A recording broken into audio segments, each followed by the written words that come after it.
You're listening to the My Simplified Life podcast, and this is episode number 330. Welcome to the My Simplified Life podcast, a place where you will learn that your past and even your present don't define your future. Regardless of what stage of life you're in, I want you to feel inspired and encouraged to pursue your dreams, simplify your life, and start taking action. I'm your host, Michelle Glogovac, author of How to Get On Podcasts, the podcast matchmaker, and CEO and founder of the MLG Collective. I'm excited to share the stories and life lessons of changemakers and authors with you while taking you on my own journey. This is My Simplified Life. Hey, Hi, friend. Michelle. How are you? Good. How are you?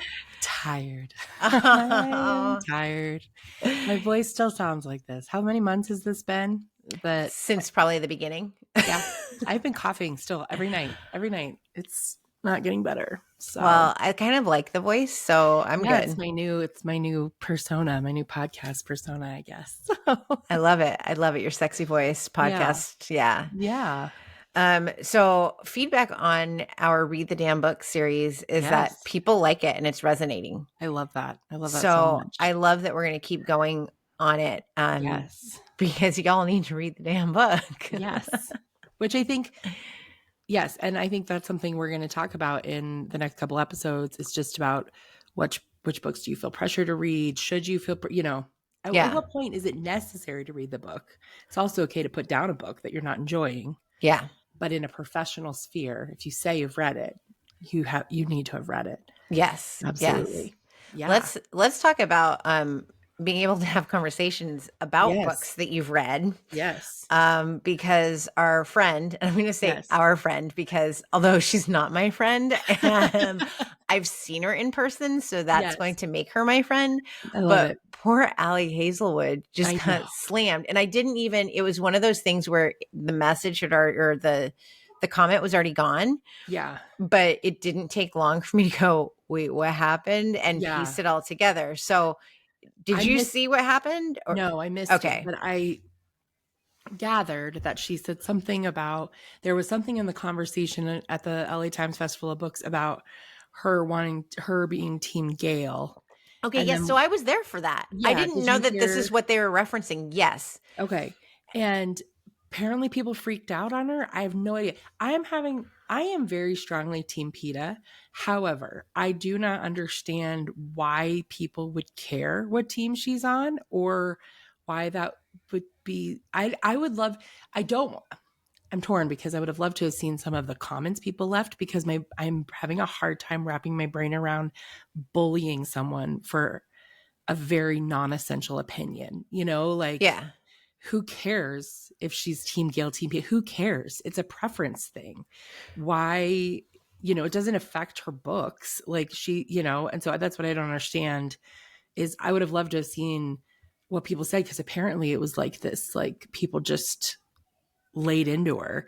Okay, because it's funny. So I was there. I didn't realize, I thought that she had posted something and that people came after her. I didn't realize that this was back to the panel again. Like I think someone mentioned it, like we should do, and then it got like all over her, and people had already gotten all over her earlier this year for writing problematic summer romance because it's an age gap. Which, what's the age gap? It's like 15 years, 14 years. Okay, my husband and I are 16 years, so full adults. Yeah. No part of it was creepy. It is her best book to date. It was so good. No part of it was creepy. No part of it was weird. He didn't even know her. Like he knew her when she was younger, but he had no romantic thoughts about her in that way whatsoever. They didn't even start to notice each other until she was like 21 and in college. And then it took years for something to even, they had like a really solid friendship for a while before it even developed. So he was not creepy. And anyway, what kills me is in the romance world, you've got the spheres of people where you feel like everything's welcome, right? And like taboo, lots of people reading dark romance, all sorts of stuff. But then apparently there's fears of people who are going to freak out. And I guess I would have assumed if you're reading Ali Hazelwood's books, you'd be more in the camp of like not judging, I guess. I don't know. But that was my opinion. And clearly I was wrong because she got a ton of criticism for that. It was like not a creepy book at all. And it was before the book even came out. People like freaked out on her for that. And in Deep End, there was like a little bit of like kink stuff, but it was really mild. Like it was really mild. And again, if you're reading romance and you know it's a steamy romance, okay, we're not talking like Jane Austen. Like we're reading steamy romances, which Ali is known for writing. Why on earth are you going to criticize her then for being in that field? That's what I don't understand. Yeah. I don't understand why everyone's been picking on her so much. And I guess she meant to delete her comments or like stop the comments on her page, but And she accidentally deleted. Yeah. Yeah. I read that last night. So I think she's okay. It's just, it does bring up a greater question of why people feel the need to speak into people's lives on things that are so non-essential. Like, I guess, I don't know. Do you have any more, like, did you see anything else about what people said to her? I didn't see what they said. I opened up Threads and I had seen that there was something going on with Ali Hazelwood. And I was like, oh, okay, what's this? And then some friend of hers posted that she didn't mean to delete it. She meant to turn off her comments. She's not tech savvy and she's busy with her head down writing another book. Right. And that she's fine. She doesn't care. I was in this panel that we are referring to. Yeah. And I think, is it Game of Thrones that we're talking about? I don't even know what Hunger book. Games. Hunger Michelle, Games. Okay, you haven't read the Hunger Games? No. Let me just bully you real fast. No, I'm kidding. That's fine. Yeah, no, haven't read it. None of that. So do not watch the movies before you read the books. Read the books first. Then you can make an informed decision about if you're Team PETA or Team Gale. Because no one is going to stand up to Liam Hemsworth. Okay. You stick anyone next to Liam Hemsworth, unless you are sticking Chris Hemsworth next to Liam Hemsworth, no one will win. Okay. So do not watch the movies until you read the books. Then you can make a decision. So she casually said in the middle of this panel that she was Team Gale. Yeah. Right. And the owner of the ripped bodice was like, wait, what? And if you've ever seen this person, she's like very animated, like there's no filter. Oh, and she was like, I gotta stop. Like, I probably what is this? The same thing. Yeah. And everyone's laughing. And I'm just like, I have no idea what we're talking about. Like, I don't care who team. And she gave a reasoning. And I'm really hoping that I remember. There was something about, what was it? Now I wish that I knew who PETA and Gale were so that I could fully grasp it. But there was something about like someone who takes action and who isn't like, I don't know even what the difference is between these two, but she gave her reasoning behind it. And I was like, yeah, that makes sense to me. Whoever these people are. Like, okay. Yeah. And then we all just moved on and everybody laughed. And because that doesn't matter. Yeah. I could honestly care less. Like, well, of course you could care less because you haven't read the books. But But I care. Like me and my mom got into it a little bit because she's Team Gale. To be fair, she watched the movies before reading the books. I begged her for years to read the books. She knew I was obsessed with PETA. Like married in my late 20s, obsessed with PETA. Totally weird, but like he's just this strong, silent, sweet type that just like loves her very selflessly. But Gale has also loved her Katniss her whole life, and he is more of a man of action. So neither are bad choices, I will say that. But people get very heated about, your fandoms. The fantasy world is another like realm where everybody gets all heated about stuff. But I don't, at the end of the day, it doesn't matter. You both were good choices. It's not like Gale like killed puppies and Ali saying that which she would never, she would never. But like, it's not like he didn't have, he made errors. Everybody made errors. He was a flawed character, but he wasn't a bad person. And so I just don't understand why people care. Like, I mean, I understand why people care in terms of, I've had those debates before, but to take it to a level of bullying somebody or like it going so crazy on her, like who, just let her be, let her feel what she feels, and I don't know. I think it's, I don't know. It's very upsetting. The whole keyboard warrior thing is very upsetting. And it can go either way, I do believe that people should be able to feel what they feel and think what they think. And I tend to have the perspective that I interact with people with grace and love in the hopes that if I disagree with them on a bigger issue, we can have a discussion about it, and maybe I can change their mind with kindness. Very rarely, I think, do people change their mind when they're attacked. I don't know that that ever goes well. And so, but at the end of the day, everybody's going to be different. Everyone's going to have different opinions. People come from different places.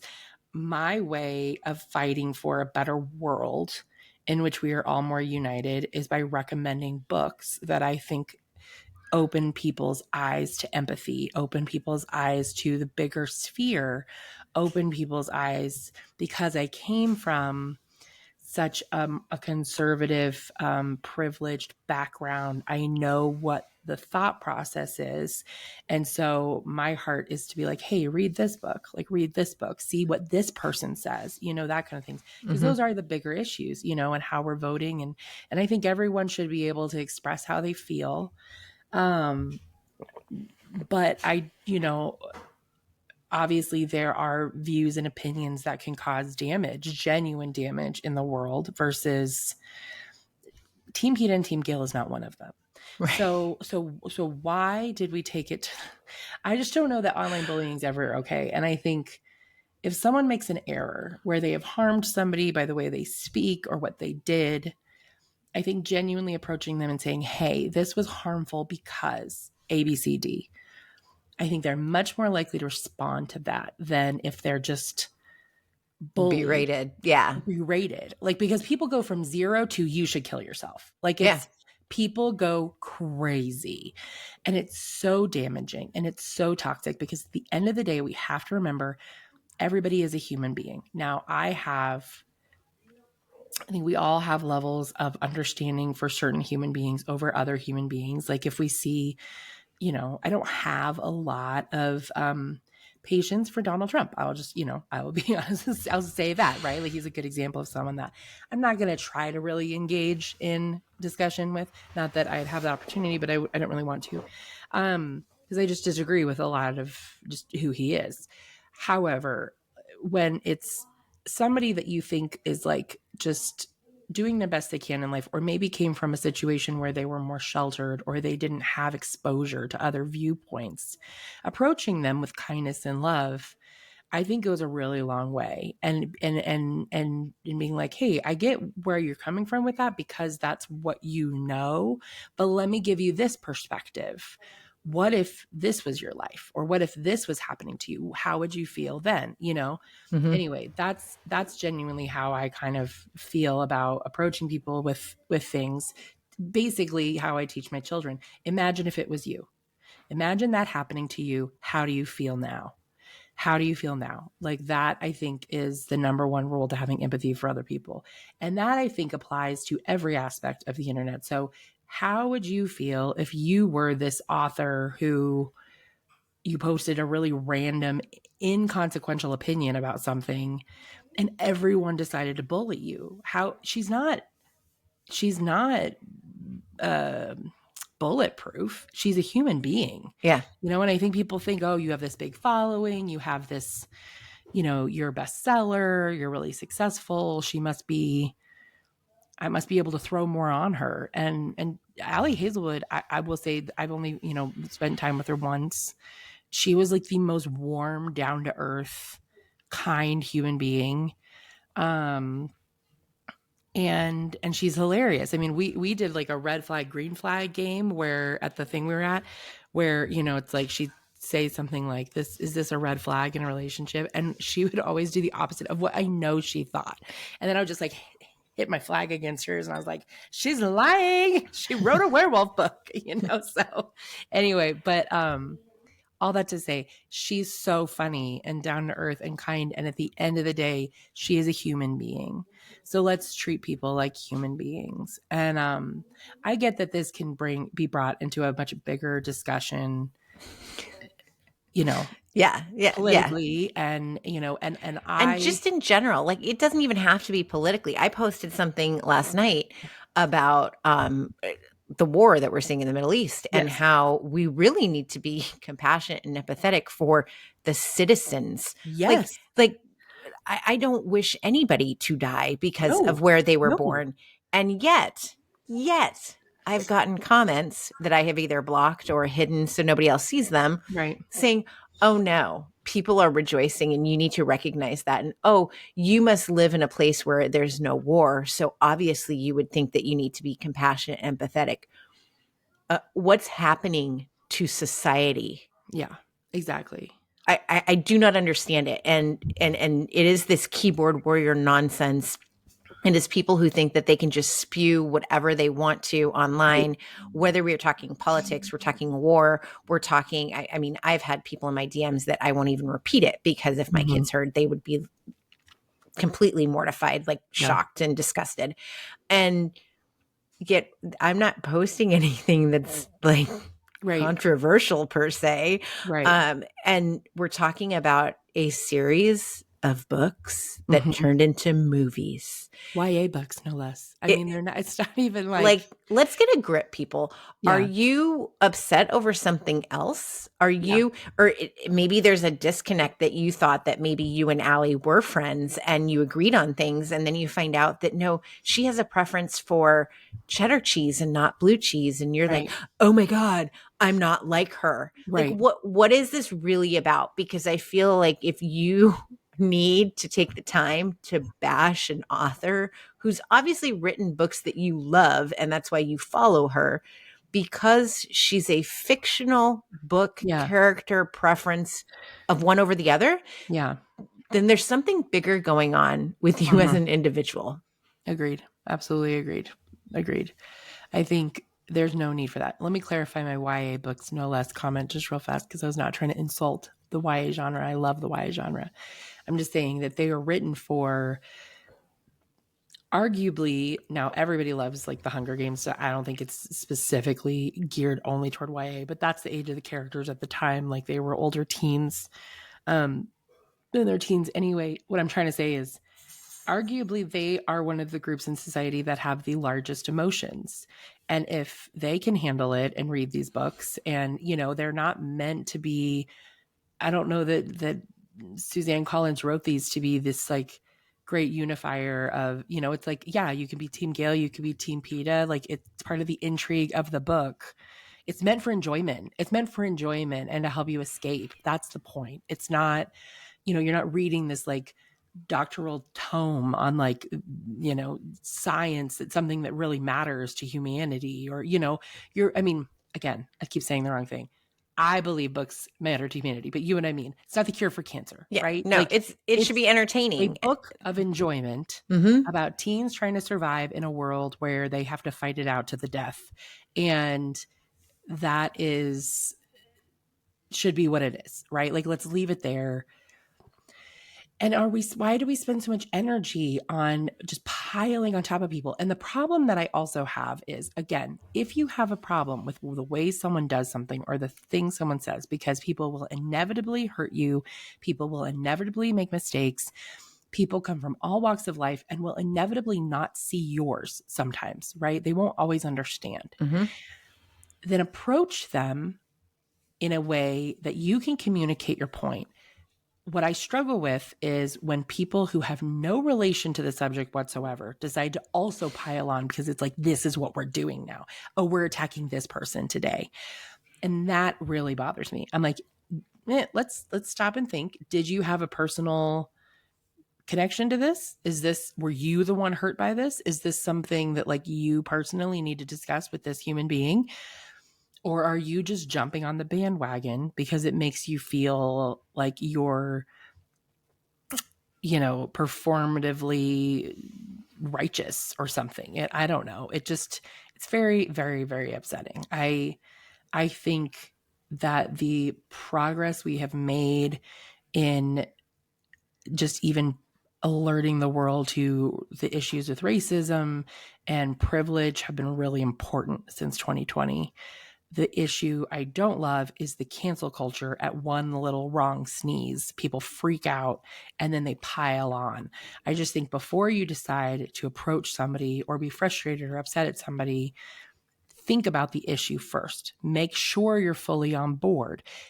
How are you approaching this person? Are you doing it in a way that fully communicates your mission and what you want to talk to them about? Or are you just piling on with everybody else like, oh, do better? It's like, okay, well, did you even read what it was about? Right. Like, why does this matter?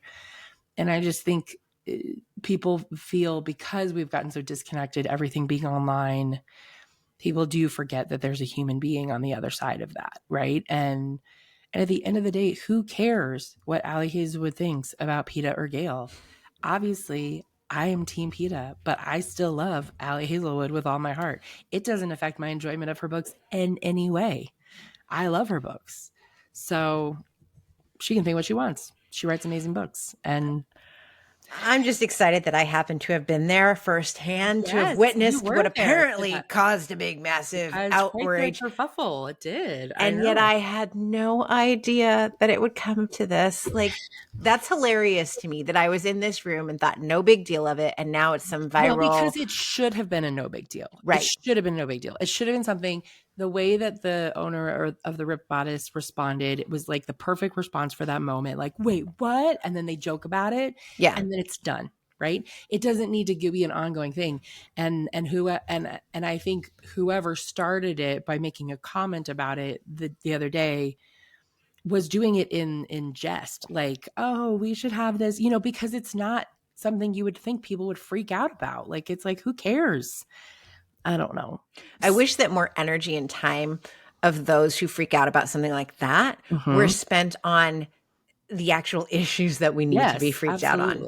If you took that passion and that fire that burns you up about PETA or Gail and applied it to anything that's going on right now. Yes.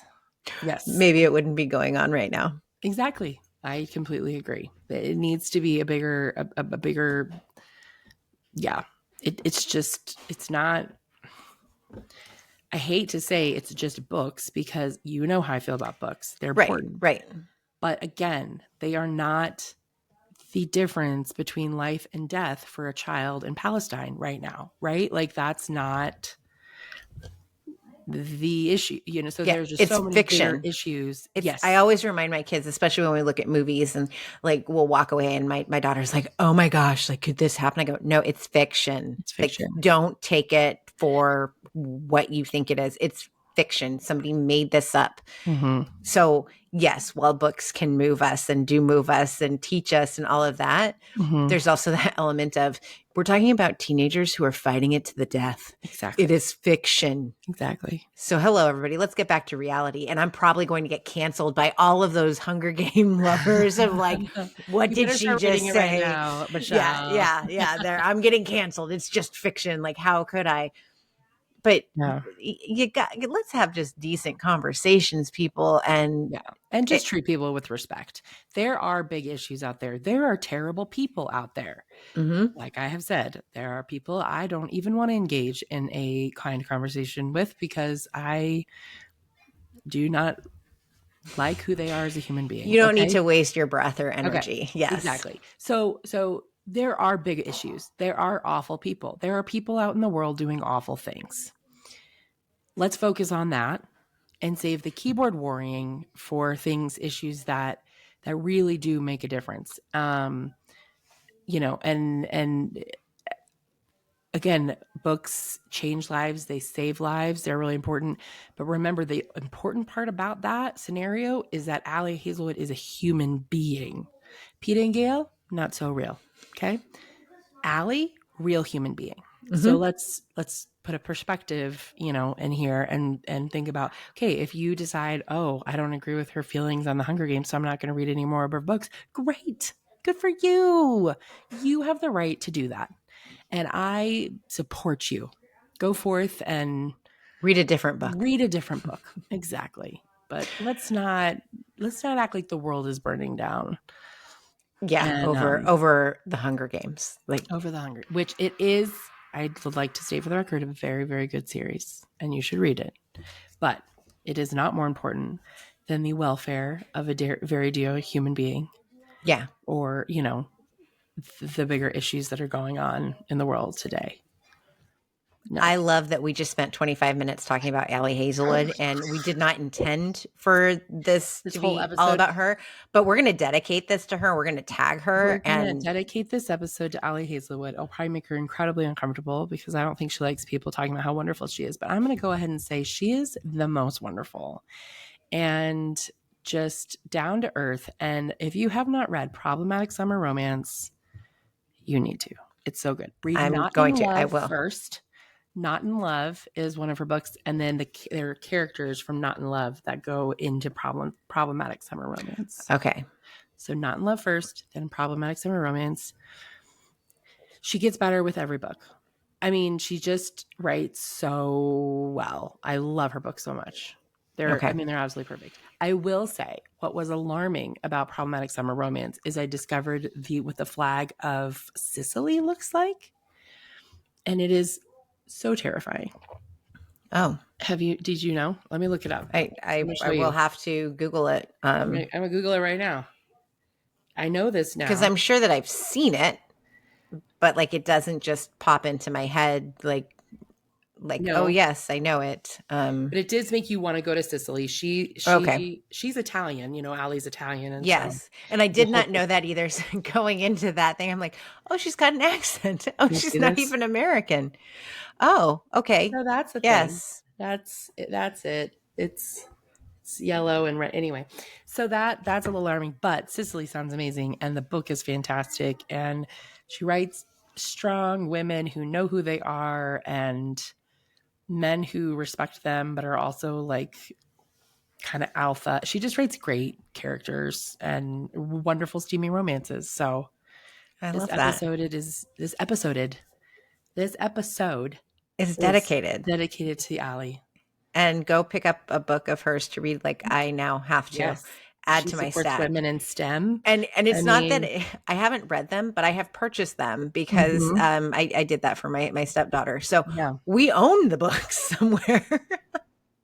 I will have her bring them to me so that way I can read them and catch up and do all the things. So that is everybody's call to action, is to grab a Ali book and read it to support her. Yeah.